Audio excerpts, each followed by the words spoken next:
friends. Thanks for tuning in to the second segment of this week's Leadership Development Series, which is all about effective goal setting for 2024. So we're at the end of the year. It's just the natural time to start thinking about, putting pen to paper and thinking about some of the things that we want to accomplish in the new year.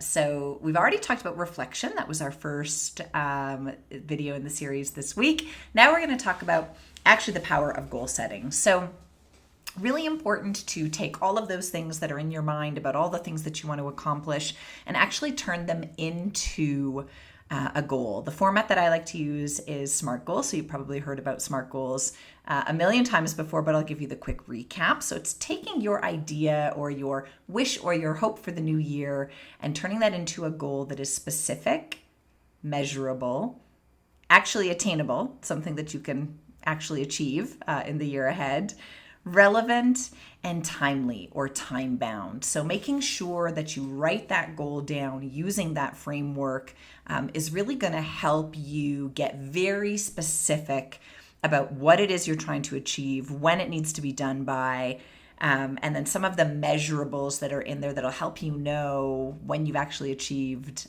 what you've set out to achieve. So really important to now take those things that you've been reflecting on and put pen to paper and start to write those goals down. My recommendation, just based on some of the readings that I've gone through and some of my own personal experience, is that you want to try and stay in that 3 or 4 goal range maximum because we only have so much time in the day on top of our day jobs and everything else that we do. So we want to set us up to be successful. That's that attainable part. So if you make this huge long laundry list of goals and there's like 15 things on there, what you might not be considering is that each one of those goals requires an action plan. You're actually going to have to do things, take action every day, bit by bit, to work towards achieving those goals. So keep it to 3 or 4 maximum. Depending on if you're setting personal goals or professional goals, I like to break my goals into kind of 4 quadrants. So I like to think about family and friends and set a goal around that specific bucket. The reason why, and if you're looking for another great book to read, I'm going to profile it here in the next few weeks. It's called The Happiness Advantage. And it's kind of this culmination of all of these different scientific studies that have been done, psychological studies that have been done on happiness and why it's a really important goal to set would be to kind of work on your own individual happiness. And so one of the 7 principles that comes out of that book is the importance of your social fabric, your family and your friends. It's actually the leading indicator of happiness is how strong those relationships are. So setting a goal in that specific bucket, probably not a bad idea. Financial goals, obviously really important to maintain financial health, pay off debt, saving, save for a car, a house, a trip, whatever that is. I like to set a professional goal as well. So, whether that's taking a course or going back to school or working on getting a promotion or mentorship, whatever that looks like.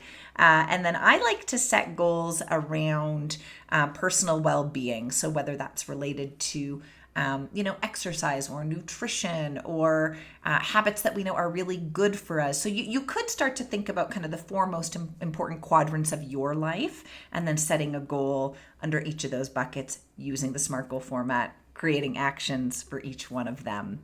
I wanted to share a few little tidbits, some little factoids I've picked up along the way just about the importance of a couple of things. Number 1, the importance of writing down your goal. So studies have shown that if you actually kind of take all this stuff in your head and you turn that into a SMART goal and you write that down somewhere, that alone increases the chance of you achieving that goal by 45%, not a small margin. So reflect, create the goal, write it down. You're already 45% more likely to achieve that goal.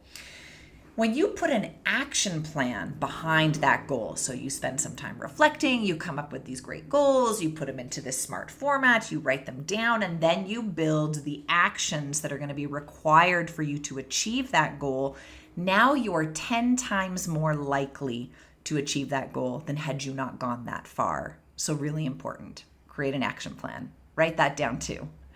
Some interesting little tidbits too that and all of this talk about goals and why it's so important and writing them down and sharing them with others and building an action plan, 84% of people do not have formal goals and action plans written down. So if you want to really unlock both personal and professional success, write those goals down. And then the last thing that I thought was really interesting, and this is for all of my leaders out there, there was a really interesting study that was done at Harvard University. And I won't get into the weeds on the study, but basically what happened is they learned that almost 50% of people working in the front lines of organizations, so those kind of more entry-level roles, or the business units, if it's restaurants, retail, those frontline workers, almost 50% of them had no idea what the organizational goals are.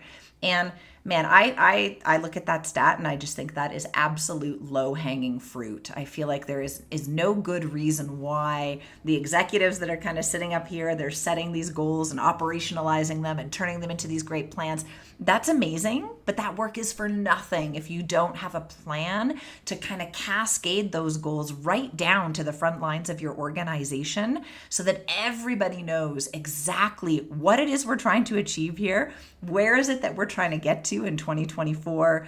So that's a little bit of a hack for you. If you want to unlock some unseen or unfound potential in your organization, why don't you start with building a communication plan to help you share your organizational or your business goals right down to the very front lines of those working in your business. Okay, that's a wrap on goal setting. I will see you guys in a couple of days where we talk all about vision boards and why that visualization of success is so important. So thanks for tuning in, and I'll see you guys in a couple of days. Bye for now.